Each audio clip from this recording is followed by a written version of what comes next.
આગામી 24 કલાકમાં ગુજરાતમાં કયા વિસ્તારમાં વરસાદી ઝાપટા પડી શકે છે? ઉત્તર ગુજરાતમાં વરસાદનું જોર ક્યાં વધારે રહેશે? અને અમદાવાદ, ગાંધીનગર અને વડોદરામાં ફરીવાર વરસાદી માહોલ જામશે કે નહીં? 15 ઓગસ્ટ સુધીમાં મધ્યપ્રદેશમાં થનારી જે ભારે વરસાદની અસર છે તેની અસર ગુજરાત પર પડી શકે છે. 17 થી 19 ઓગસ્ટ વચ્ચે શું ફરીવાર હવામાનમાં પલટો આવશે? અને ગુજરાતમાં ક્યારે વરસાદનો નવો રાઉન્ડ શરૂ થશે? આ તમામ સવાલોના આજે જવાબ મેળવીશું. નમસ્કાર, હું છું જયદેવસિંહ વાઘેલા અને તમે જોઈ રહ્યા છો વેધર રિપોર્ટ. સૌપ્રથમ વાત કરીએ છેલ્લા 24 કલાકમાં ગુજરાતમાં પડેલા વરસાદની, તો રાજ્યમાં છેલ્લા 24 કલાક દરમિયાન 162 તાલુકાઓમાં વરસાદ નોંધાયો છે. જેમાં સૌથી વધુ વરસાદ સાબરકાંઠાના ખેડબ્રહ્મામાં નોંધાયો છે, જ્યાં 3.27 ઇંચ જેટલો વરસાદ ખાબક્યો છે.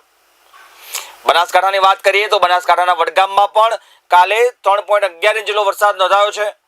આ ઉપરાંત રાજ્યના અન્ય 6 તાલુકામાં 2 ઇંચ કરતાં પણ વધુ વરસાદ નોંધાયો છે.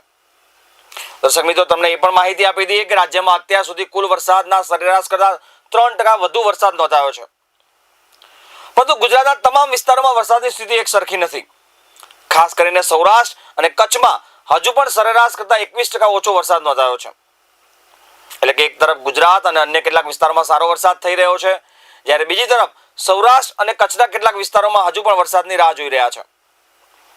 હવામાન વિભાગે આજે 13 ઓગસ્ટના રોજ 5 જિલ્લાઓમાં ભારે વરસાદનું યલો એલર્ટ આપ્યું છે, જેમાં છોટાઉદેપુર, દાહોદ, નર્મદા, તાપી અને ડાંગ આ 5 જિલ્લાઓમાં ભારે વરસાદ ખાબકી શકવાની શક્યતા વ્યક્ત કરવામાં આવી છે.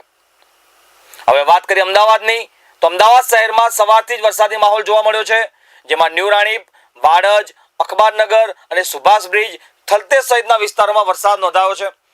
શહેરમાં આકાશમાં ઘેરા વાદળો છવાઈ જતા કેટલાક વિસ્તારોમાં વિઝિબિલિટી પણ ઘટી ગઈ હતી. વરસાદી માહોલને કારણે રસ્તા ઉપર પાણી ભરાવાની સ્થિતિ પણ અનેક જગ્યાએ જોવા મળી છે. હવે આગામી કલાકોની વાત કરીએ તો હજુ આગામી કલાકોમાં અમદાવાદ, ગાંધીનગર માટે મહત્વની વરસાદની આગાહી કરવામાં આવી છે. હવે આવીએ આજના સૌથી મહત્વના મુદ્દા પર. આગામી દિવસોમાં હવામાનને લઈને મહત્વની આગાહી કરવામાં આવી છે, જેમાં અંબાલાલ પટેલના જણાવ્યા અનુસાર આગામી 24 કલાકમાં રાજ્યના અલગ અલગ ભાગોમાં હળવાથી ભારે વરસાદી ઝાપટા પડી શકે છે. ખાસ કરીને રાજસ્થાનને અડીને આવેલા જે જિલ્લાઓ છે, જે વિસ્તારો છે ગુજરાતના, જેમાં ઉત્તર ગુજરાત, બનાસકાંઠા, સાબરકાંઠામાં વરસાદી ઝાપટા પડવાની શક્યતા વ્યક્ત કરવામાં આવી છે. મધ્ય ગુજરાતની વાત કરીએ તો મધ્ય ગુજરાતમાં અમદાવાદ, વડોદરા અને ગાંધીનગરમાં પણ એક સાથે વરસાદી ઝાપટા પડી શકે છે તેવી પણ શક્યતા વ્યક્ત કરવામાં આવી છે. વરસાદી ઝાપટા મોટા ટીપામાં પડે તેવી પણ શક્યતા વ્યક્ત કરવામાં આવી છે. અને આગાહીમાં સૌથી મહત્વની વાત કે ઉત્તર સૌરાષ્ટ્ર અને કેટલાક વિસ્તારો, સૌરાષ્ટ્રના અન્ય વિસ્તારો, ત્યાં પણ છૂટાછવાયા વરસાદી ઝાપટા પડી શકે છે તેવું અંબાલાલ પટેલનું માનવું છે. દક્ષિણ ગુજરાતમાં પણ વરસાદી ઝાપટા પડવાની સંભાવના અંબાલાલ પટેલે વ્યક્ત કરી છે. એટલે કે આગામી 24 કલાક દરમિયાન ગુજરાતના અનેક વિસ્તારોમાં સ્થાનિક અને છૂટાછવાયા વરસાદી ઝાપટાનો માહોલ જોવા મળે તેવી શક્યતાઓ વ્યક્ત છે.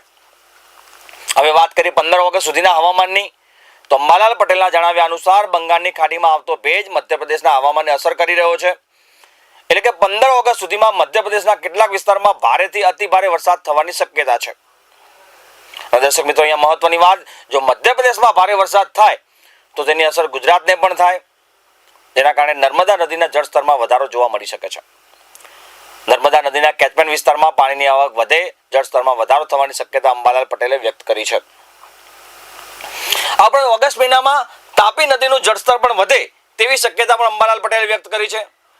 એટલે કે અમદાવાદ અને એટલે કે નર્મદા અને તાપી નદીના આસપાસના વિસ્તારોમાં ભારે વરસાદી માહોલ જોવા મળે તેવી શક્યતા છે. હવે સૌથી મહત્વની વાત અંબાલાલ પટેલની આગાહી 17 થી 19 ઓગસ્ટ દરમિયાન જે કરી છે એને લઈને કરીએ. 17 થી 19 ઓગસ્ટ દરમિયાન ગુજરાતના હવામાનમાં ફરીવાર પલટો આવી શકે છે.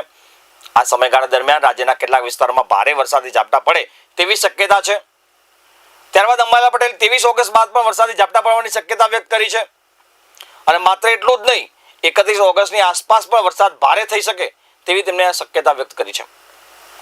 એટલે કે આખો ઓગસ્ટ મહિનાના અંત સુધી ગુજરાતમાં વરસાદી માહોલ રહેશે તેવું અંબાલાલ પટેલનું અનુમાન છે. હવે એક વધુ મહત્વનો મુદ્દો, ઓગસ્ટના અંતે અને સપ્ટેમ્બરની શરૂઆતમાં અરબ સાગર સક્રિય થાય તેવી શક્યતા અંબાલાલ પટેલે વ્યક્ત કરી છે. જો અરબ સાગરમાં વરસાદી સિસ્ટમ સક્રિય બને તો તેની અસર ગુજરાતના દરિયાકાંઠા વિસ્તારોમાં જોવા મળી શકે છે. જેમાં ખાસ કરીને આવતીકાલે પણ આપણે જ્યારે વિડીયોમાં વાત કરી તે પ્રમાણે દ્વારકા, પોરબંદર અને જામનગરમાં સારો વરસાદ જોવા મળી શકે છે. એટલે કે અત્યાર સુધી ગુજરાતમાં જે 3 જિલ્લાઓમાં સૌથી ઓછો વરસાદ નોંધાયો છે ત્યાં સપ્ટેમ્બરની શરૂઆતમાં સારો વરસાદ નોંધાય તેવી શક્યતા છે. અંબાલાલ પટેલના અનુસાર 6 થી 9 સપ્ટેમ્બર પણ વરસાદની શક્યતા છે. ખાસ કરીને ગણેશ ચતુર્થીના આસપાસના દિવસોમાં ગુજરાતમાં ભારે વરસાદી ઝાપટા પડે તેવી તેમણે શક્યતા વ્યક્ત કરી છે. પરંતુ અહીંયા મહત્વની વાત, સૌથી મહત્વની દર્શક મિત્રો એ છે કે હવામાનમાં એક અલગ ફેરફાર જોવા મળશે અને 13 સપ્ટેમ્બરથી ગરમી વધે તેવી શક્યતા અંબાલાલ પટેલે વ્યક્ત કરી છે. જો કે આ સમયગાળા દરમિયાન ગરમીની સાથે વરસાદી ઝાપટા પણ પડી શકે છે અને ત્યારબાદ 23 સપ્ટેમ્બરની આસપાસ ભારે ગરમી પડવાની સંભાવના વ્યક્ત કરી છે. એટલે કે સપ્ટેમ્બરમાં ગુજરાતના હવામાનમાં વરસાદ અને ગરમી બંનેનો અનુભવ થઈ શકે છે. અંબાલાલ પટેલે ભાદરવા સુદ અને ભાદરવા પૂનમના સમયગાળાને લઈને પણ આગાહી કરી છે. ભાદરવા સુદ દરમિયાન અંબાજી સહિતના આસપાસના વિસ્તારોમાં સારો વરસાદ નોંધાય તેવી તેમણે શક્યતા વ્યક્ત કરી છે અને ભાદરવી પૂનમ સુધી કેટલાક વિસ્તારોમાં વરસાદી ઝાપટા પડે તેવું તેમનું અનુમાન છે. એટલે દર્શક મિત્રો અહીંયા એક વાત નોંધી લેવી જોઈએ કે આગામી 1 થી 1.5 મહિનો ગુજરાતમાં હવામાનમાં તબક્કે ફેરફાર જોવા મળશે. ગરમી પણ જોવા મળશે અને વરસાદ પણ જોવા મળશે.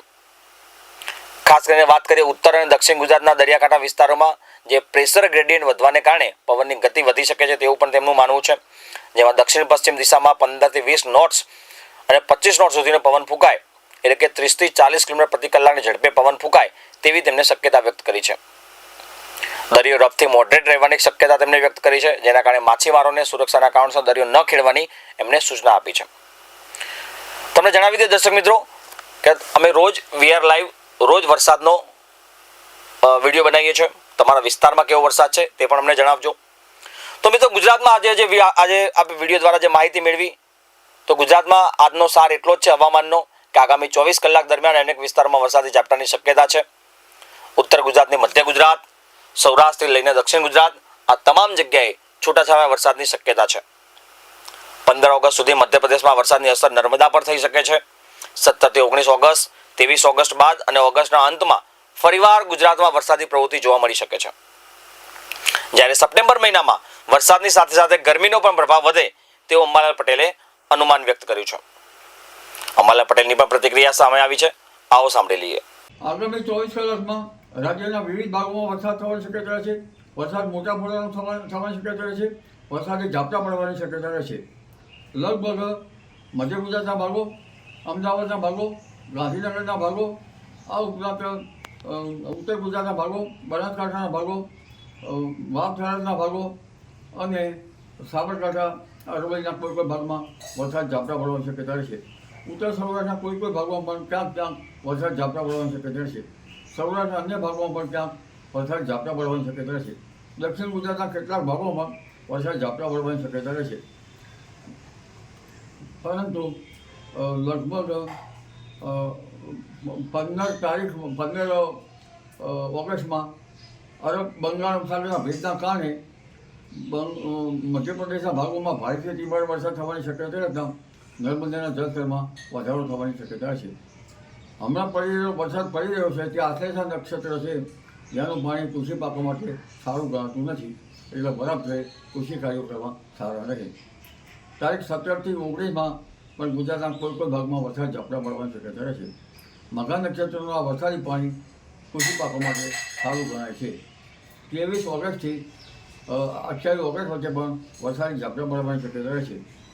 તેમજ તારીખ 7 થી 9 સપ્ટેમ્બરમાં પણ વરસાદ પડવાની શક્યતા રહેશે.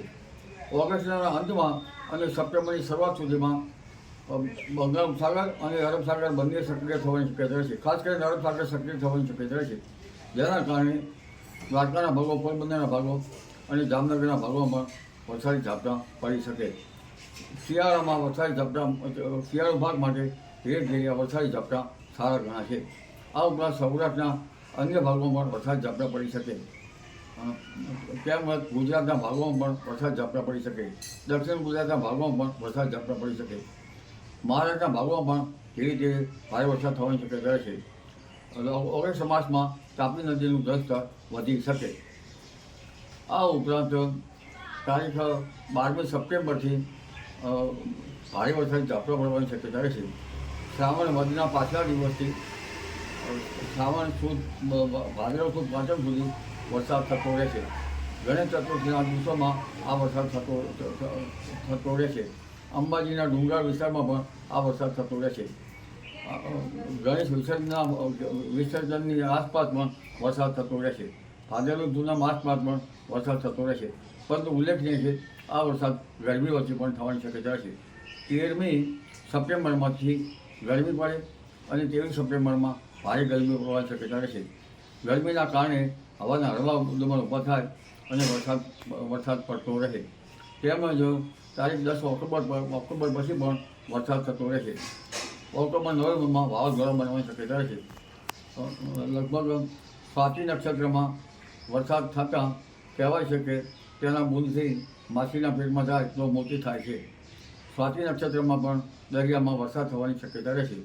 એટલે હવે ચોમાસું મધ્યથી પાછલી અવસ્થામાં ધીરે ધીરે જશે, પણ પાછોતર વરસાદ સારો થવાથી ઊભા કૃષિ પાકોમાં હરકત આવી શકે અને ખેતરમાં પડેલા પાથરામાં ઝેરી જીવજંતુનો ભય રહે. જી.